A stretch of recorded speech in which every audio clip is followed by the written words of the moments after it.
You won't believe what happened at St. Maria High that afternoon.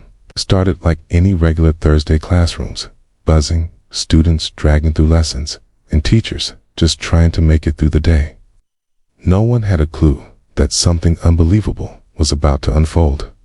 And at the center of it all was a girl named Mary Pacquiao, the daughter of world-famous boxing legend Manny Pacquiao. Mary wasn't the kind of student who caused trouble. In fact, she was one of those quiet but confident girls, smart, kind, a little reserved, but respected by most of her classmates. Everyone knew who her dad was, of course. How could they not? But Mary didn't go around bragging about it. She kept a low profile, tried to be treated like any other student. Still, there was something about her that made people pay attention.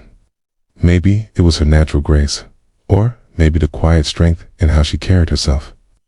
Either way, she wasn't someone you expected to see in the middle of a school scandal.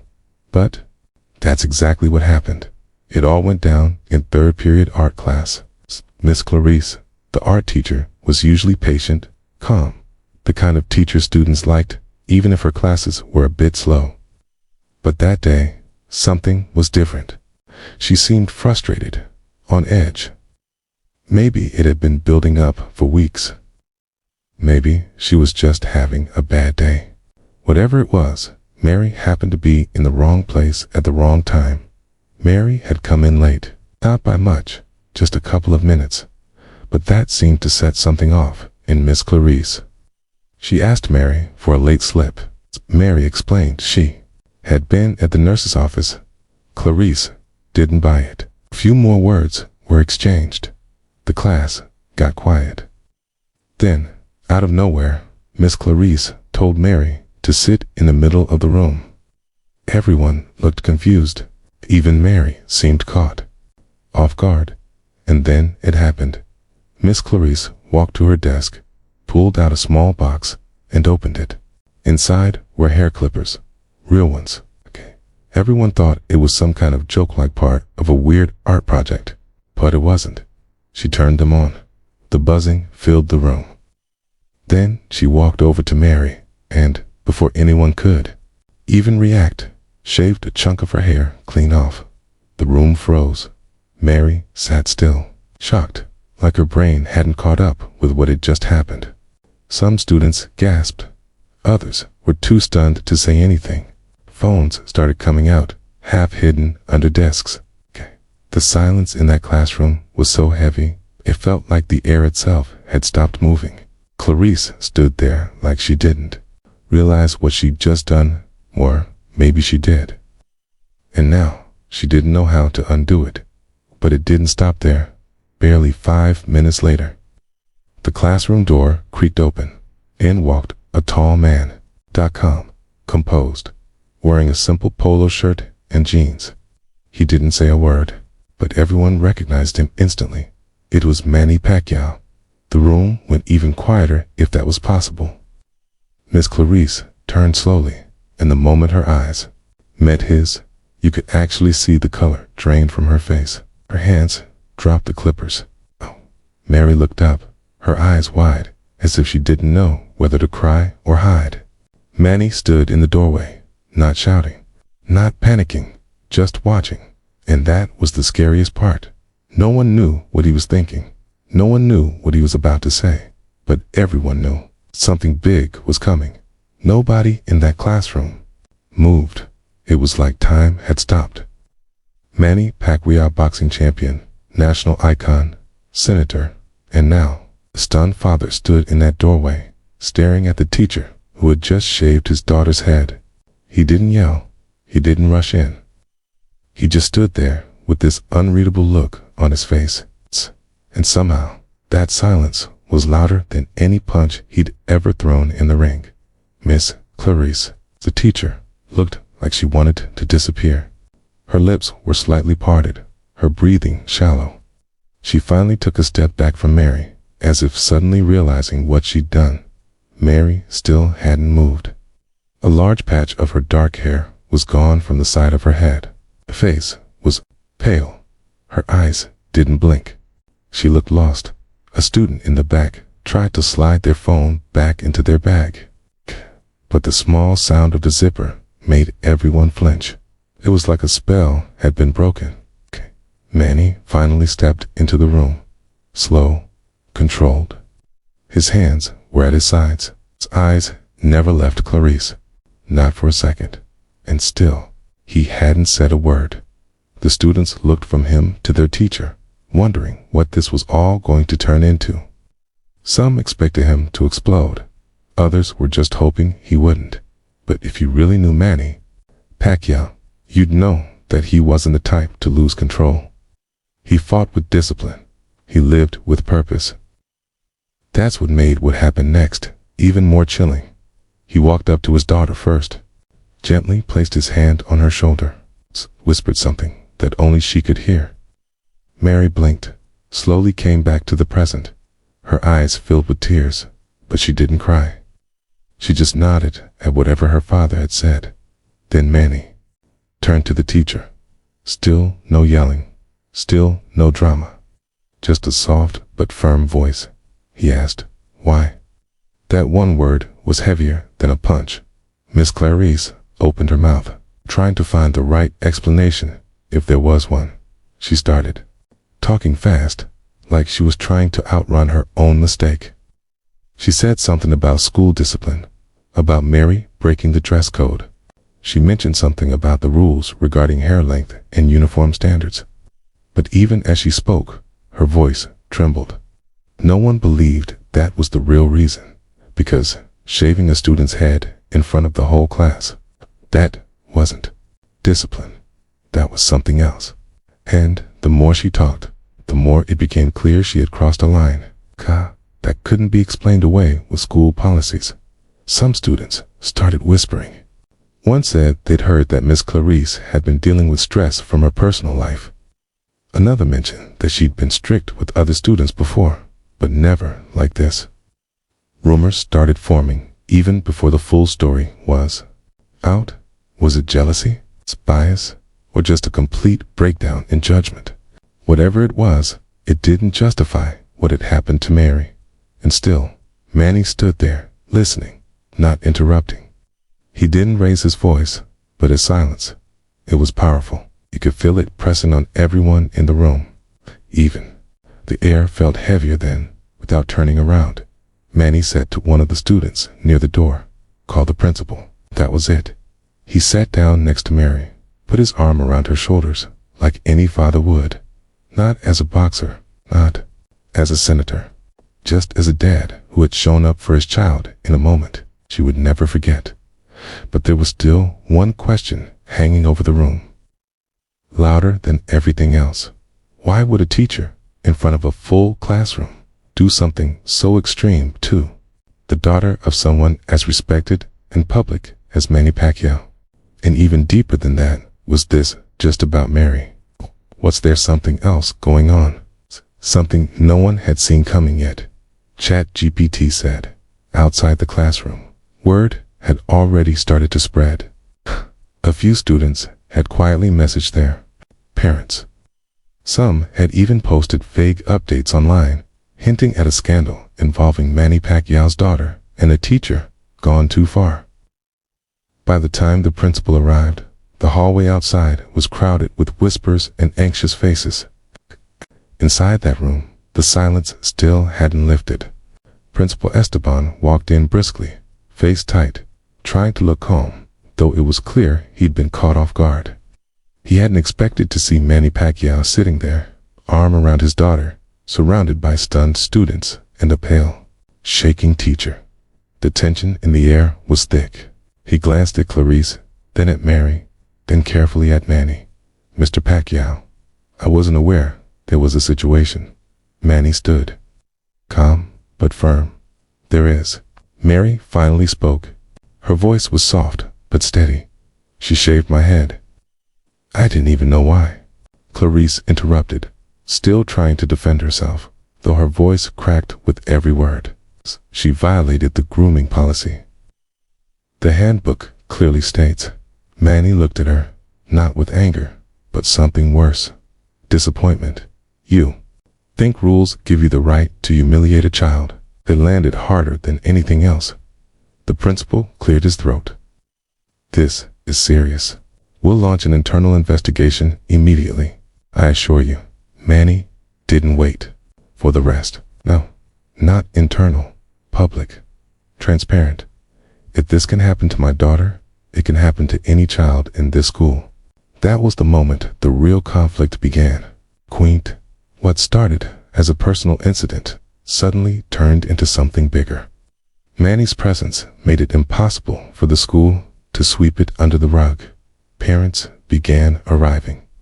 Media trucks showed up outside the gates by noon. The school's administration scrambled to manage the growing attention.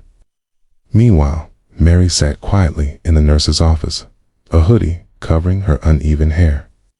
Her friend Leah stayed beside her, holding her hand. "You okay?" she asked. Mary didn't answer right away. Then she said, "It wasn't just about the rules, Miss Clarice. She's been watching me weirdly for weeks." "What do you mean?" Leah leaned in. "She always had something to say about my clothes, my posture, my friends. She once asked if my dad's fame meant I thought I was above others." Mary looked down. "I didn't tell anyone. I thought maybe I was imagining it." Leah frowned. "You think she hates your dad?" Mary shrugged. Maybe, or maybe she hates what I represent." That conversation sparked another layer of tension. It wasn't just about hair or discipline. It was about power, bias, maybe even envy, and more students began speaking up. One boy, Alex, told a teacher's aide that Clarice had once threatened to cut his braids if he didn't tie them up. Another girl said she had been told to tone down her attitude or risk getting cleaned up. Slowly, a pattern started to emerge, a pattern of overstepping, of pushing the rules to humiliate, not discipline. But still, no one knew why. Why this teacher, known to be strict but professional, would snap like this. Why now? Some whispered about her personal life, messy divorce, financial trouble, recent demotion from a leadership position in the school. Some said she had applied for a prestigious teaching award the year before and lost out ironically, a program Manny Pacquiao had helped fund. Was it resentment, pride, a sense of being overshadowed? But no one had proof. And while these questions floated, the school board quietly met behind closed doors. They were worried about the backlash, about legal trouble, about headlines with Manny Pacquiao's name in them. Meanwhile, outside the school, a small crowd of parents and reporters had gathered. Microphones were being raised. Questions were flying. But Manny hadn't made any public statement yet. He was waiting. And somewhere deep down, he knew this wasn't just about his daughter anymore. It was about a broken system. One that allowed authority to go unchecked till someone famous finally forced the lights to come on. But even as the school scrambled and the media circled, one person still hadn't spoken her full truth. Miss Clarice, and what she was hiding might be darker than anyone imagined, ChatGPT said. By the next morning, the school looked more like a media zone than a place of learning. News vans lined the front gates. Reporters stood ready, some whispering into microphones, others waiting for a glimpse of Manny Pacquiao or anyone who could shed light on what really happened. Parents were arriving in clusters, whispering anxiously and checking their phones. Inside the building, tension hung so heavy you could feel it in the air. Mary sat in the counselor's office again, this time not alone. Her mother had flown in from a charity event overseas and was sitting next to her, eyes tired but warm. They hadn't talked much yet. The whole family had been trying to keep calm, to not let the public attention shake Mary even more. But Mary's silence said more than words ever could. Meanwhile, Miss Clarice hadn't shown up. Her classroom was locked, and her name had quietly been removed from the day's schedule. Students whispered rumors about her being suspended or taken in for questioning, but nothing was confirmed. What made things worse was that no one knew what she was planning. She hadn't responded to the school's official requests for a meeting. She hadn't answered calls from the board. It was like she'd vanished overnight. And that's what scared people the most, when someone makes a terrible mistake, but then refuses to explain why. Principal Esteban was under pressure, too. In the faculty meeting, his voice trembled as he tried to reassure staff. We are taking every possible step to ensure this never happens again. We are cooperating fully with legal advisors and outside investigators. We will be transparent. But behind closed doors, even he knew this wasn't just about discipline anymore. It had become personal, political, public. Then, around midday, something unexpected happened. An envelope showed up at the school reception. No name on the outside, just a printed label that read for the truth. Inside were printed photos, screenshots of emails, and a handwritten letter. The receptionist, wide-eyed, immediately called the principal. When Esteban read the letter, he turned pale. Because the documents weren't just about Clarice. They pointed to a deeper issue within the school's administration. Old complaints from students that were ignored. Teachers who had previously warned about Clarice's harsh discipline methods being told to handle things internally. Even past incidents involving other students, minor enough to go unnoticed, but together they told a story. Warning signs no one wanted to deal with, and perhaps the most shocking piece of formal report filed 2 years ago, by a parent who said their child was targeted for not fitting the image of the school. The report was signed off and buried. Now, that past was resurfacing, and Manny Pacquiao hadn't even spoken publicly yet. Later that day, he returned to the school, this time stepping out of his car with intention. Cameras flashed, reporters shouted his name, but he didn't stop for questions. He walked straight into the boardroom where the school officials waited, with lawyers and nervous expressions. Word quickly spread. This meeting would determine the future of not just one teacher, but the entire school's leadership. In the hallway, students pressed their ears to the wall. Mary waited with her mom nearby, clutching a small journal in her hands. She hadn't spoken much all day, but now she whispered, "I want to tell my story, all of it." Her mother nodded. "Then you will." Inside the boardroom, Manny's voice echoed, calm, measured, but firm. "This isn't just about my daughter. This is about the culture here. And if nothing changes, I'll make sure the whole country knows." At that very moment, a message appeared on the school's official email server from Miss Clarice. It was brief, just a few lines, but what it said, no one was ready for it. And that's when everything truly began to unravel. The silence in the boardroom was so thick, it felt like no one dared to breathe. Manny Pacquiao had just finished speaking when the school administrator's phone buzzed loud and sharp against the tension in the room. He checked the screen, froze, and slowly turned it toward the others. It was an internal alert. Every staff member had just received a message from Miss Clarice. Her name sat at the top of the email, and the subject line simply read, "Before you judge me." They opened it in stunned silence. The message began with a calm, almost unsettling tone. Clarice explained that what happened to Mary wasn't about a haircut. It was, she wrote, about expectations. About being forced to wear a mask to survive in a system that rewards silence and obedience over honesty and emotion. She claimed she had been following a policy not written in any public rulebook, but quietly known by every senior staff member. And then came the twist. Clarice revealed that the order to discipline Mary didn't originate with her. It came from a high-level administrator, a man who had, according to her, pressured teachers to groom students into representing the school's image, neatly dressed, as quietly spoken, well-branded ambassadors of prestige. Clarice claimed she had pushed back several times, but eventually gave in. She detailed private meetings, whispered hallway instructions, even printed memos she had kept as insurance, and she attached one of them to the email. It was a memo signed by someone no one expected, Vice Principal Delara. He had been at the school for over a decade. Trusted, respected, quiet. Now his name was in black and white at the bottom of a memo that suggested disciplinary action against Mary for violating grooming expectations. With a handwritten note in the margin, if her father wasn't Manny Pacquiao, we wouldn't be hesitating. The boardroom exploded into murmurs. Even the lawyers leaned back, stunned. Outside, parents were now picking up pieces of the story from social media. The email had been leaked.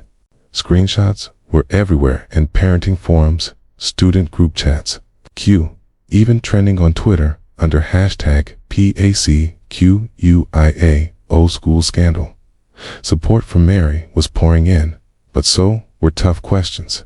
Who else had been affected by these unspoken policies? How many students had quietly endured the same pressure? Meanwhile, Mary sat in the garden just outside the office. Her mom handed her the phone, letting her see the messages flooding in from students she'd never even spoken to. "You're brave. They did this to my cousin too. Thank you for standing up." But Mary wasn't smiling. She just stared ahead, the weight of everything pressing down on her chest. And just when things couldn't feel any heavier, a second email arrived. This time, not from Clarice. It was from someone using an anonymous address. No name, no image, just the subject. "I know what happened last year." The side was a single paragraph that changed everything. It didn't talk about Mary. It talked about another student. One who had left the school suddenly the year before. No goodbye, no explanation, just gone. And according to this message, it had something to do with the same pressure Mary had faced, except in that case, things had ended far worse. The message warned, "You're only seeing the surface. There's more. If you really want to protect Mary and others, look deeper." The principal read it aloud, then looked at Manny Pacquiao. "Do you know this student?" Manny's jaw tightened. He did. The name brought back memories he hadn't spoken of publicly. A student his foundation had quietly supported after she dropped out. A girl who had once attended the same school, smiled the same smile as Mary, and then disappeared from its halls. Suddenly, this wasn't just about a haircut, a teacher, or a memo. This was about a buried history. And someone clearly didn't want the rest of the truth to come out. The next morning, the school felt different, quieter. Heavier news vans were now parked outside the gates. A group of students stood near the entrance, holding handmade signs that said, "We stand with Mary and stop silencing us." Word had spread fast, and now the whole city seemed to be watching. Inside the main office, Manny Pacquiao sat with his hands folded, his eyes steady on the school board members across from him. They had reconvened for an emergency meeting, and this time Clarice had agreed to appear remotely on a video call. Her face was pale but determined. She confirmed everything she'd written in her email. Then she did something no one expected. "I wasn't the only one," she said. "Other teachers were told to stay quiet. Some even warned me not to speak now, but I won't carry this anymore." She paused, then named the administrator behind it, Vice Principal Delara. Her words hit like a thunderclap. Even now. He sat quietly in the room, hands folded, avoiding eye contact. When confronted directly, he didn't deny it. Instead, said something that stunned even the boldest members of the board. "We were only trying to protect the school's reputation." Keeney leaned forward, his voice calm but heavy. "And what about the children you hurt to do that?" Keeney, number one, answered then. In the middle of the meeting, a student entered, holding a sealed envelope. It had been slid under the guidance counselor's door that morning. The counselor opened it and read it aloud. It was a letter written by the girl who had left the school the year before, the one the anonymous email mentioned. She wrote about how she felt suffocated, not by academics, but by a culture that demanded perfection, image, and silence. Her emotional struggles had gone unnoticed, and when she tried to speak up, she was told, "Don't make trouble. Think of your future." Eventually, her parents withdrew her from school without protest. She'd been healing quietly ever since, but the final line of her letter broke the room's silence. "If it weren't for Mary standing up now, I would have thought it was all in my head." Everything changed after that. The board voted unanimously to suspend Delara pending investigation. Clarice resigned from her post, but requested to meet Mary before she left. They met in a quiet hallway. Clarice stood with red eyes and said softly, "You reminded me what I became a teacher for." She handed Mary a small pin-up butterfly, once clipped to her own jacket in college, and said, "Keep speaking, even when it's hard." That same day, the school held a student assembly. Manny Pacquiao was invited to speak not as a boxing legend, but as a father. He stood in front of the crowd and said, "Fame doesn't protect you from injustice, but silence lets it grow. My daughter was brave, and now it's time this school becomes just as brave." There was a long moment of applause. Some students were crying. Even staff members had tears in their eyes. It felt like the story was finally closing. But just as Manny and Mary were about to leave, another teacher approached them, one who had never spoken during the whole process. She quietly handed Mary a flash drive and whispered, "There's something else you need to see." Mary looked at it, confused. "What is it?" The teacher replied, "Records, photos, notes, things we were told to delete." Mary stared at the flash drive in her hand. The conflict that had seemed resolved now cracked open a new door. Because if what was inside that drive proved true, then everything they'd uncovered so far was only the beginning, ChatGPT said. Mary stared at the flash drive the teacher had handed her. Pacquiao's fingers wrapped tightly around it, like it held the final piece of a puzzle that had been tearing through her life. Pacquiao's father placed a hand gently on her shoulder. "Whatever's on there," he said quietly, "you don't have to carry it alone."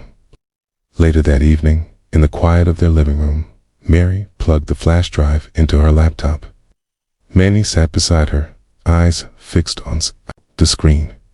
A folder popped up, neatly labeled, but heavy with meaning. Inside were files that traced back years, notes from teachers documenting concerns about students' mental health that had never been followed up. Emails where administrators dismissed signs of emotional distress as teenage drama. Even images, screenshots from internal messaging, apps showing how some staff mocked students privately, particularly those who had spoken up or seemed different. One file stood out. It had Mary's name on it. It was a report written by a teacher from 2 years ago. It talked about Mary's sensitivity, her artistic gifts, her tendency to get quiet in loud group settings. The teacher had recommended that Mary be offered counseling support, noting that she was high-performing but under emotional stress. The response from administration, a single line, "Monitor. Do not act unless performance drops." Mary leaned back in her chair, stunned. So, they knew. Even before the head shaving incident, they knew I wasn't okay. Manny was quiet for a long moment. Then he said, "They forgot the one thing that matters most in school." He said, "Every student is a person first." The next morning, they returned to the school, not with anger, but with purpose. Mary requested a meeting with the superintendent and handed over the flash drive. It wasn't about revenge. It was about making sure this wouldn't happen to anyone else. Right. The news of the files sparked a broader investigation. More students began to come forward. Teachers who had once stayed silent finally spoke up. The school board took quick action. Policies were rewritten. Emotional well-being was made a top priority. And, slowly, things started to change. Mary, meanwhile, returned to class. Some students looked at her with new respect. Others with quiet apology. But Mary didn't need the attention. She found comfort in something deeper, knowing she had found her voice and knowing she had used it. Manny, who had always fought battles with gloves on, now found himself speaking at schools and forums about youth mental health and student rights. He often said that this fight, the one for his daughter and kids like her, was harder than anything he'd faced in the ring, but also the most meaningful. As for the teacher who handed Mary the flash drive, she stayed at the school. She became part of a new task force focused on student well-being. Mary would see her in the halls sometimes. They didn't always speak, but when their eyes met, there was always a silent, nada, quiet promise to keep watching, keep protecting. Months passed. Mary's hair began to grow back. Not just physically, but symbolically. The girl who once cried in silence in a bathroom stall now stood confidently at student council meetings, pushing for mental health days and peer support programs. The school had changed, but so had she. Looking back, it wasn't just about the haircut. It wasn't just about one moment or one mistake. It was about how a young girl stood up when she was told to sit down. How a father walked into a school, not with fame, but with fierce love. And how a community that once looked the other way finally chose to see. In the end, Mary found more than just as she found her strength. And Manny Pacquiao, once just her protector, now stood proudly beside her, not as a fighter, but as a father of a fighter. 'Cause sometimes the biggest victories don't come in the ring, okay? They come in classrooms, in conversations, in courage, and in the quiet but powerful act of simply being heard.